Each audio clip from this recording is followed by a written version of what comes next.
Hello guys, welcome to scholar elite. आज मैं इस वीडियो में आपको संविधान के बारे में बताने जा रहा हूँ कि हमारा जो भारत का संविधान था वो कैसे बना या उसके लिए कौन कौन सी कमीशंस वगैरह हुई, तो उसका इतिहास मैं बताने जा रहा हूँ थोड़ा सा आपको। तो ये मल्टीपल चॉइस क्वेश्चन रहेंगे जो कि अभी रेलवे और एसएससी में पूछे जाएंगे इनमें से क्वेश्चन। तो इस वीडियो को बहुत ही ध्यान से देखें और जब भी आप वीडियो देखें तो कुछ नोट करने के लिए नोटबुक लेके ज़रूर बैठें। कुछ इम्पोर्टेंट फैक्ट आप नोट कर सकते हैं। तो हम देखते हैं भारतीय राज्य व्यवस्था और भारत का संवैधानिक इतिहास, मतलब हमारा भारत का संवैधानिक इतिहास कैसा था वो हम देखते हैं। तो सबसे पहला हमारा क्वेश्चन क्या है, रेगुलेटिंग एक्ट कब पारित हुआ। जो हमारा रेगुलेटिंग एक्ट था तो वो कब पारित हुआ, तो वो मैं आपको यहाँ पे बताने जा रहा हूँ। तो रेगुलेटिंग एक्ट जो था, ऑप्शन क्या दिया हुआ पहला कि 1778 में, फिर दिया है 1779 में, फिर दिया 1772 में और फिर दिया 1773 में। तो जो हमारा फर्स्ट रेगुलेटिंग एक्ट आया था वो आया था, एक ही रेगुलेटिंग एक्ट आया था, फर्स्ट की बात नहीं है, एक ही आया था। तो वो आया था 1773 में और ये बहुत ही महत्वपूर्ण था क्योंकि इसमें बहुत सारी बातें कही गई थी इस रेगुलेटिंग एक्ट में। जैसे कि बोला गया था कि हाई कोर्ट खोला जाएगा, हाई कोर्ट खोला जाएगा यहाँ पे। तो 17 इसमें बोल दिया गया था इस रेगुलेटिंग एक्ट में कि हाई कोर्ट खोला जाएगा कलकत्ता में। और 1774 में जो फर्स्ट हाई कोर्ट हमारा खुल गया था। 1778 में फर्स्ट हाई कोर्ट हमारा खुल गया था। और इसके जो पहले जज थे वो थे एलिजा इम्पे। कौन थे? Elijah Impey. तो ये इम्पोर्टेंट है बहुत ही ज़्यादा। तो 70 इससे 2-3 क्वेश्चन बन सकते हैं कि एक तो ये कि रेगुलेटिंग एक्ट कब पारित हुआ, सेकंड में क्या हो जाएगा कि फर्स्ट हाई कोर्ट कब, किस एक्ट में फर्स्ट हाई कोर्ट की बात कही गई। तो वो कहा गया आपका इसमें रेगुलेटिंग 1773 के उसमें। और हाई कोर्ट कब बना तो 1774 में। और फर्स्ट जो वो थे, फर्स्ट आपके जो चीफ जस्टिस बोल सकते हैं उनको, तो वो एलिजा इम्पे थे। तो अब हम नेक्स्ट क्वेश्चन देखते हैं। महारानी विक्टोरिया जो ब्रिटेन की महारानी थी, महारानी विक्टोरिया को भारत की सामग्री कब नियुक्त किया, मतलब भारत की सरकार उनको घोषित कर दिया गया कि वो ही भारत की वो भी रानी बन गई, सामग्री मतलब सब कुछ करने वाली। तो कब घोषित किया गया? 1883, 1866, 1856 और 1858। तो ये मोस्ट आईएमपी क्वेश्चन है क्योंकि ये क्वेश्चन अभी तक मैं 2 से 3 एग्जामों में देख चुका हूँ, ये पूछते ही हैं। ये जो है आपका 1858 में महारानी विक्टोरिया को भारत की साम्राज्ञी बनाई गई थी। तो इसको आप जरूर याद रखें, 1858। इसमें एक और चीज हुआ था, आगे क्वेश्चन में बताऊंगा, सचिव का पद भारत में आया था। तो देखते हैं next question, Morley Minto act. Morley Minto act कब आया? Most IMP question, most IMP question है ये, इसको तो आप याद ही कर लें। मोस्ट आईएमपी क्वेश्चन है। तो मार्ले मिंटो एक्ट, तो पहला क्या है? 1919, 1909, 1908, 1907। तो मार्ले मिंटो जो आया था 1909 में आया था। मार्ले मिंटो एक्ट में क्या हुआ था, इसमें जो मुस्लिम समुदाय थे उनको पहली बार वोट देने का अधिकार मिला था 1909। तो ये इसका आंसर हो गया 1909, मार्ले मिंटो एक्ट। तो इसको घुमा के पूछ लेता है कि मुस्लिम समुदाय को वोट देने का अधिकार कब मिला। तो अगर एक्ट पूछता है तो मार्ले मिंटो एक्ट में मिला, या फिर अगर डेट सन पूछता है तो 1909 में मिला। अब देखते हैं, ये देखिए आगे क्वेश्चन आ गया कि मुस्लिमों को वोट देने का अधिकार कब मिला। ये अधिकार है, गलत टाइप हो गया तो इसको माइंड ना करें आप, ये अधिकार है। तो मुस्लिमों को वोट देने का अधिकार कब मिला, तो अभी मैंने जैसे ही लास्ट क्वेश्चन में बताया था, तो इसका आंसर हो जाएगा 1909, मार्ले मिंटो एक्ट। अब देखते हैं क्वेश्चन, प्रांतों में द्विशासन प्रणाली कब लागू की गई। प्रांतों में द्विशासन प्रणाली कब लागू की गई, तो पहला ऑप्शन है 1909, फिर दूसरा है 1919, तीसरा 1920 और चौथा है 1925। तो इसका आंसर है 1919, क्योंकि 1919 जो है इसमें दो चीज़ हुई थी। एक तो प्रांतों में द्वैत शासन आ गया था, दूसरा महिलाओं को वोटिंग का अधिकार मिल गया था। महिलाओं को इसमें वोटिंग का अधिकार मिल गया था, वुमेन्स को वोटिंग का अधिकार मिल गया था। और 1909 में आपको पता है कि मुस्लिम समुदाय को वोट मिला था। तो ये आप याद रखें, 1919 में दो चीज़ हुई, प्रांतों में द्वैत शासन आया और क्या हुआ, महिलाओं को वोटिंग का अधिकार मिल गया। नेक्स्ट देखते हैं, केंद्र में द्वैत शासन का कब आया, मतलब केंद्र में कब आया। तो 1919, 1935, 1925 या 1930। तो इसका आंसर है 1935। 1935 जो कि हमारे भारत का भारत शासन अधिनियम था। भारत शासन अधिनियम था, इसमें करीबन 400 अनुच्छेद थे। जैसे कि हमारे संविधान में 395 है, वैसे इस एक्ट में 400 से ऊपर, 400 प्लस आपके क्या थे, एक्ट वो थे, अनुच्छेद थे, आर्टिकल थे।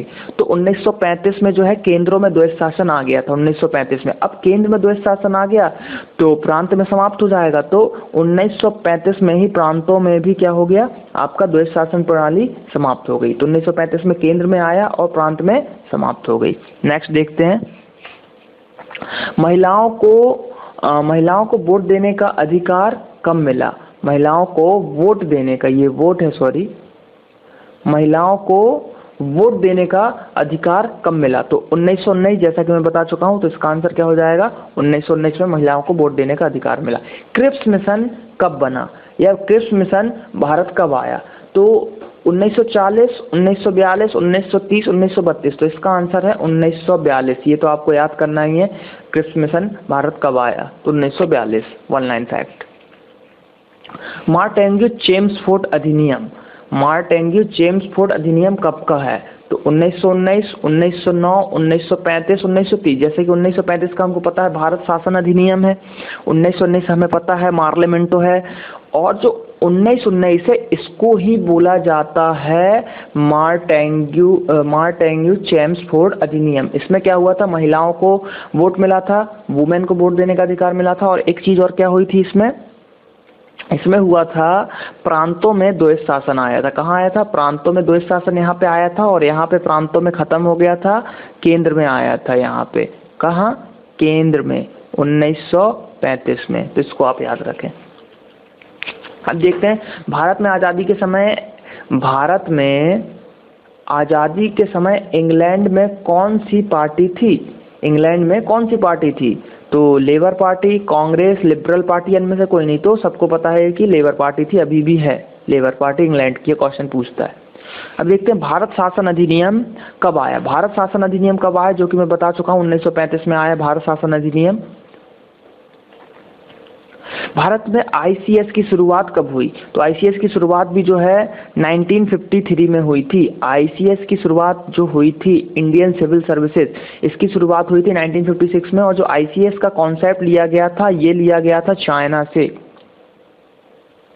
आईसीएस का कॉन्सेप्ट लिया गया था हमारा चाइना से। और जो पहले भारतीय बने थे आईसीएस, वो थे सत्येंद्र नाथ बोस बने थे 1963 में। आपके सत्येंद्र नाथ बोस बने थे 1963 में। तो ये दो फैक्ट आपको याद रखना है।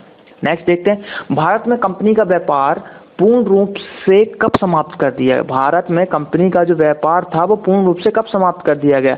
1813, 1833, 1853 या 1858। तो इसका आंसर है 1858, क्योंकि इसमें हमने देखा था लास्ट क्वेश्चन में, प्रीवियस क्वेश्चंस में, कि महारानी विक्टोरिया का शासन आ रहा था। जब महारानी विक्टोरिया का शासन आ गया था तो उन्होंने कंपनी के पूरे, जो ईस्ट इंडिया कंपनी थी, उसके पूरे व्यापारों को वो खारिज कर दिया गया था। अब देखते हैं नेक्स्ट क्वेश्चन। इसमें क्या है, प्रांतों में द्वैत शासन कब समाप्त हुआ। तो प्रांतों में द्वैत शासन मैं बता चुका हूँ 1935 में समाप्त हुआ था, क्योंकि यहाँ पे केंद्रों में द्वैत शासन आ गया था। नेक्स्ट देखते हैं, भारतीय संसद, लोकसभा, राज्यसभा की स्थापना किस एक्ट के समय हुई थी। मतलब संसद, लोकसभा और राज्यसभा की स्थापना कब हुई थी। 1818 का एक्ट, 1813 का एक्ट या 1861 का एक्ट। तो 1861 में हमारा लोकसभा, राज्यसभा और संसद का गठन हुआ था। तो ये आपको याद रखना है। भारत में सचिव का पद कब आया। भारत में सचिव का पद कब आया? मैंने बताया था जब महारानी विक्टोरिया आई थी उस समय ही भारत में सचिव का पद आया था, तो इसका आंसर हो गया 1858। एकदम सिंपल है। अब भारत में कंपनी ने चाय और चीन से व्यापार 20 साल के लिए करने की अनुमति कब दी? तो ये अनुमति दी थी 1813 में। मोस्ट आईएमपी है क्योंकि ये जो है हमारा सेकेंड नंबर का चार्टर एक्ट है। कौन से नंबर का है? सेकेंड नंबर का ये हमारा चार्टर एक्ट है। फर्स्ट चार्टर एक्ट कब आया था?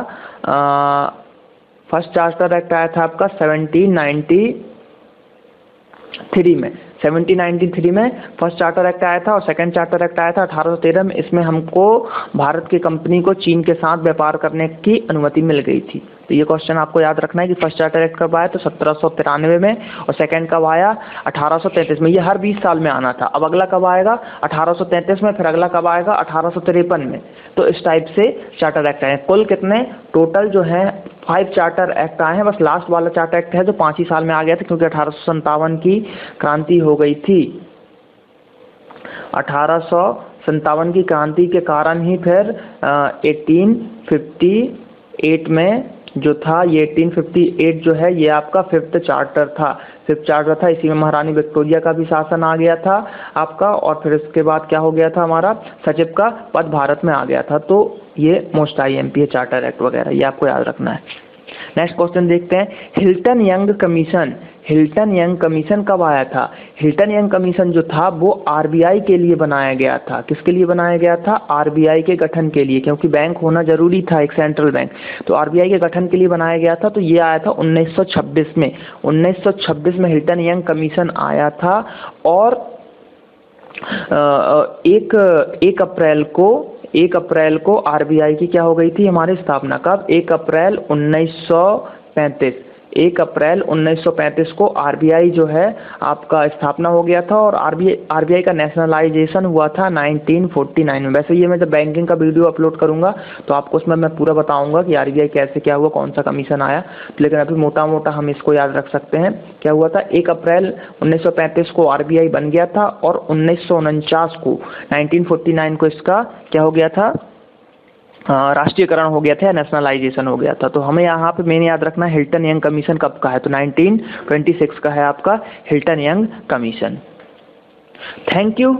अगर आपको अच्छा लगा है मेरा वीडियो तो इसको आप शेयर करें, ज़्यादा से ज़्यादा शेयर करें, क्योंकि एग्ज़ाम में अब ज़्यादा टाइम नहीं रह गया है। और इस वीडियोस को देखें। हर एग्ज़ाम में ये आपकी हेल्प करेंगे। एसएससी रेलवे में मोस्टली हेल्प करेंगे क्योंकि अभी रेलवे के भी एग्ज़ाम होने वाले हैं और एसएससी का भी नोटिफिकेशन आ गया है। एसएससी दिल्ली एसआई का फॉर्म भरे जाने लगे हैं। उसके बाद आपका एसएससी सीजीएल आ जाएगा, फिर एसएससी 10+2 आ जाएगा, एसएससी मल्टीटास्किंग आ जाएगा। तो इन हर एग्ज़ामों में ये वीडियोज़ काम करेंगे। इसके क्वेश्चन आप 1 से 2 बार अगर आप ये वीडियो देख लेते हैं तो पूरे क्वेश्चन आपको याद हो जाएंगे। तो अगर आपको ये वीडियो अच्छा लगा हो तो मेरे चैनल को सब्सक्राइब कर लें यूट्यूब पे, ताकि मैं जो भी नया वीडियो डालूंगा आपको मेल आ जाएगा उसका, तो आप उस वीडियो को इजीली देख सकते हैं। तो आपको अगर ये वीडियो अच्छा लगा हो तो मेरे चैनल को सब्सक्राइब करें। Thank you.